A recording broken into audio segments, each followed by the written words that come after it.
고성균의 장군몽군 고성균입니다. 안녕하세요. 코리아 세진입니다. 최근에 많은 전문가들이 2027년에 중국이 대만에 침공해서 전쟁이 날 거라는 예측이 많더라고요. 그래서 오늘은 둘 사이에 전쟁이 난다면 결과가 어떻게 될지 한번 얘기하는 시간을 가지려고 합니다.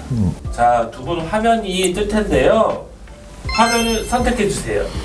이거 우리 뭐 라면 선전 형님 먼저 아우 먼저가 있는데 우리 형님 아우는 아니고 스승 먼저 제자 먼저인가 유튜버 고참인데 유튜버 고참이 먼저 하세요. 저는 영광을 주셔서 감사합니다. 짠.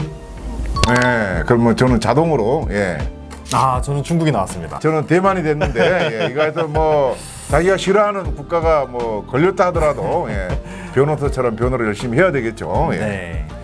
일단 전쟁 시나리오에 대해서 얘기하기 전에 많은 전문가들이 2027년을 콕 집어서 특히 미국 쪽에서 얘기하는 경우들이 많습니다. 여기 이제 2027년은 중국 시진핑 주석의 네 번째로 연임을 할 것이냐 말 것이냐를 결정하는 그 해인 동시에 중국 인민해방군을 건군한 지 딱 100주년이 되는 해입니다. 그래서 좀 의미를 갖고 있죠. 어쨌든 이름 자체에 중국 인민 해방 이제 대만을 어떻게 하겠다는 뜻을 내포하고 있는데 2027년 8월 1일은 해방군 건군 100주년의 날로 그때까지는 해방군의 역사적 역할을 완수하자는 정서가 중국에 팽배하다고 얘기를 하더라고요.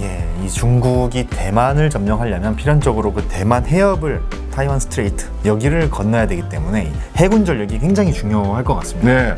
그래서 중국은 해군력 강화에 정말 많은 노력을 기울이고 있지 않습니까? 네, 맞습니다. 그래서 미국의 전력이 더 이상 이 아시아 쪽으로 들어오지 못하게 하는 반접근 거부 전략을 갖고 미 해군의 이제 전력을 압도하기 위해서 수많은 함정들을 엄청나게 건조를 했죠. 그 결과 미국의 함정 290여 척보다 중국 해군은 더 많은 370척을 보유하게 됐습니다. 물론 해군의 대표 함정인 이제 항공모함은 미국이 이제 11척을 보유해서 3척만 가진 중국을 이제 압도하고 있기는 해요. 맞습니다. 그리고 질적으로도 비교가 안 되지 않습니까? 그렇죠. 그런데 이제 물론 지금 말씀드린 것처럼 미국이 중국의 해군을 질적으로는 압도하지만 2030년까지 중국이 핵 항공모함을 포함해서 60척을 추가로 건조할 예정이라고 합니다.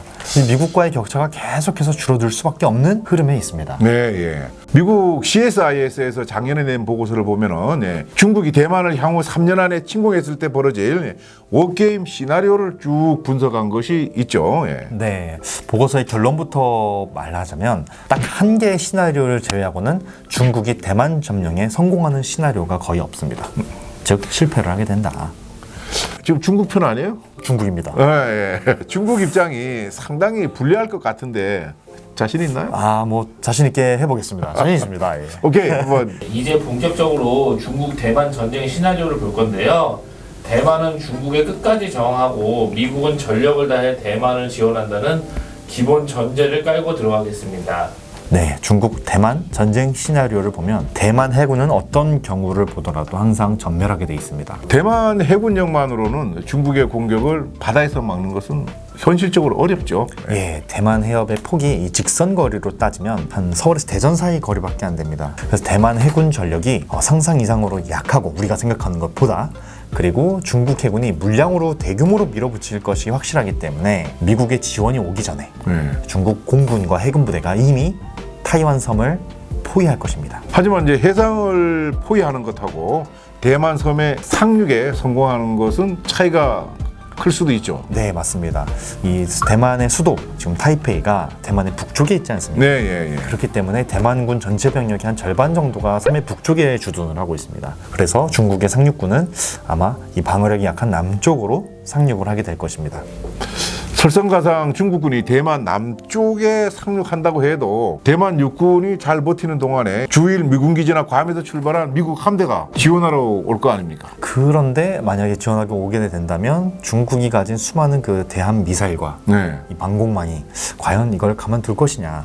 그래서 저는 이 미국이 대만을 지원할 수 있을지 자체도 조금 회의적으로 보는 부분이 있습니다. 물론 유사시에 이 대만을 보호하겠다고 표면적으로 얘기는 하고 있지만 실제로 전쟁이 벌어진다면 미국 내 여론이 어떻게 흘러갈 것인지, 국민들이 동의할 것인지, 이것도 되게 중요한 부분입니다. 미국이 대만을 지원하지 않는다면 전쟁의 결과는 어떻게 될까요? 높은 확률로 중국이 이 대만 점령에 성공할 것입니다. 그래서 보고서에 있는 워게임 시나리오에 따르면 미국에 직접적으로 지원하지 않을 경우에는 중국군이 2달 만에 2달 만에. 예, 2달 이내에 대만 수도에 있는 총통청사를 점령할 것이다. 이렇게 보고 있습니다. 만약 그렇게 되면은 대만 정부는 더 최악이 되기 전에 항복할 수도 있다 하는 생각이 드는데. 예. 대만이 전쟁 초기 10일 동안 그 워게임 시나리오에 따르면 대함 미사일이나 해안포들을 이용해가지고 중국의 호위함과 이 상륙함, 중국 해군 함정을 한 34척 정도를 침몰시킬 것이지만 중국군은 결국 이 대만군 모두를 파괴시키고 총 230개 대대를 대만에 상륙시킬 것이다 라고 합니다. 전투가 종료될 때 대만군의 피해 상황은 어떻게 나와 있나요? 일단 대만의 해군과 공군은 전멸할 것이다. 그리고 대만 육군의 절반에 해당하는 약 28,000명이 전사할 것이다. 이렇게 나옵니다. 굉장히 절망적인 결과네요. 네. 예. 하지만 미국이 참전하면은 대만이 유리하지 않겠나 하고 생각합니다. 네. 근데 미국이 참전하면 대만이 절대적으로 유리해지는 게 확 맞지만 이것도 또 일본에 달려있지 않겠습니까? 사실 일본과 대만이 굉장히 가깝습니다. 그 일본의 끝섬이 대만하고 굉장히 가깝습니다. 그리고 만약에 일본이 중립을 선언하고 자국의 미군 기지에서 대만으로 지원 병력을 못 보낸다, 반대한다면 미국 공군이 실제로 이 지원하는 게 힘들어질 수 있습니다. 예를 들어서 이 주요 미군 기지 오키나와 있지 않습니까?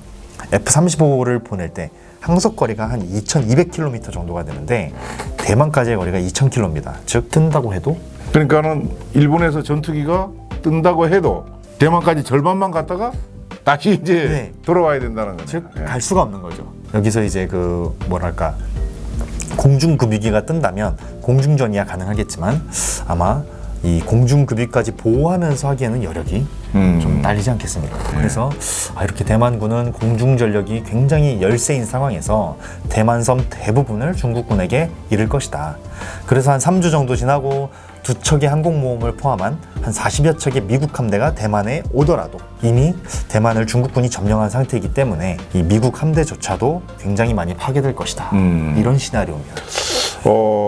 그 시나리오대로라면 정말 참담한 이제 결과인데요. 예, 물론 보고서에 이런 최악의 시나리오가 있지만 다른 시나리오 대부분은 중국군이 대만 점령에 실패하는 걸로 이렇게 나와 있죠. 예.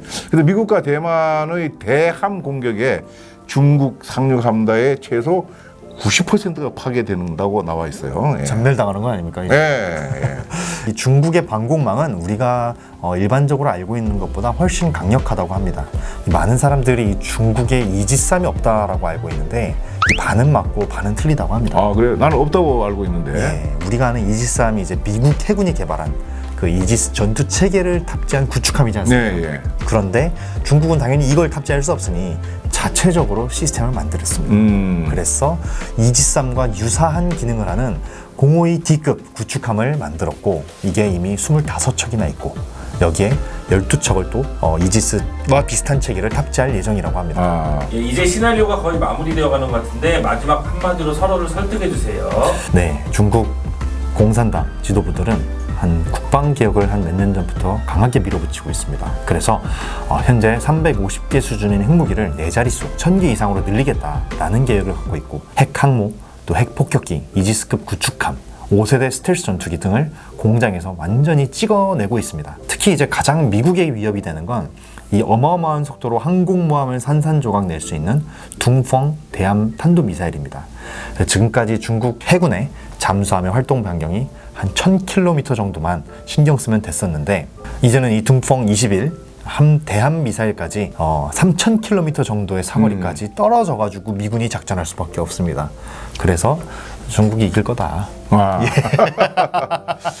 만약에 대만이 이제 중국에게 넘어가면은 대만은 뭐 우리가 잘 알다시피 그야말로 이제 불침 항모로서 가라앉지 않는 항공모함으로서 태평양으로 향하는 이제 전초 기지이죠. 중국 입장에서는. 반면에 이제 미국 입장에서는 중국을 향할 수 있는 또 전투 기지가 될 수 있는 것이고. 그래서 대만이 뚫리고 태평양으로 진출한 중국의 다음 목표는 분명히 감이라든지 하와이, 알래스카, 미 본토 어디가 될지 이제 모르는 거죠. 그래서 미국은 이를 악물고 대만을 지켜야 하는 이유가 여럿 있겠지만은 대만을 내주게 된다면 다음은 뭘 내줄지 우리가 이제 예측조차 힘든 것이 가장 큰 이유일 수 있고, 그 다음에 이제 앞으로 어떻게 변화될지 모르지만은 경제적인 측면에서도 대만의 이제 TSMC 같은 것이 지금 세계 경제에 큰 영향을 미치고 있는데, 이것이 중국 손에 넘어간다 그러면은 중국이 경제적인 면에서 미국을 쉽게 이제 따돌릴 수 있는 이제 그런 상황이 될 수 있기 때문에 미국이 대만을 중국이 그대로 침공하는데 가만히 넋놓고 보지는 않을 것이다, 이렇게 생각합니다. 네, 이제 투표를 하겠습니다. 네, 방금 전까지 말씀드린 거는 이 역할극이었다는 것을 유념해 주시길 바라며 저는 자유 서방 진영의 승리에 한 표를 하겠습니다. 그럼 이 무승부로 가려고 그러면 내가 그럼 뭐 중국 편을 또 들어야 되는가? 그건 아니지. 대만이 이제 중국에게 들어간다 그러면은 이 동아시아 전체에 또 더 나가서는 세계 평화에 미치는 영향이 맞습니다. 크기 때문에 저도 당연히 미국을 중심으로 해갖고 대만을 잘 지켜야 되고 지켜낼 것이다 하는 여기에다가 표를 던지겠습니다. 네, 우리도 참 한중 관계도 중요하지만 이 대만과의 관계도 중요하고 미국과의 관계도 중요하고, 그래서 이 양안 관계라는 게 저는 이 전쟁으로 안 가길 바라고, 중국 공산당 지도자들도 본인의 동포들을 살해하는 그런 위험한 결정을 안 하기를 바라는 입장을 저는 개인적으로 가지고 있습니다.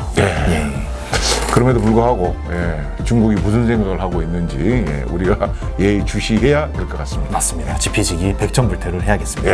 네, 오늘 영상은 이 중국과 대만의 역할극을 한번 이렇게 해서 서로 검증해보는 시나리오대로 한번 해봤습니다.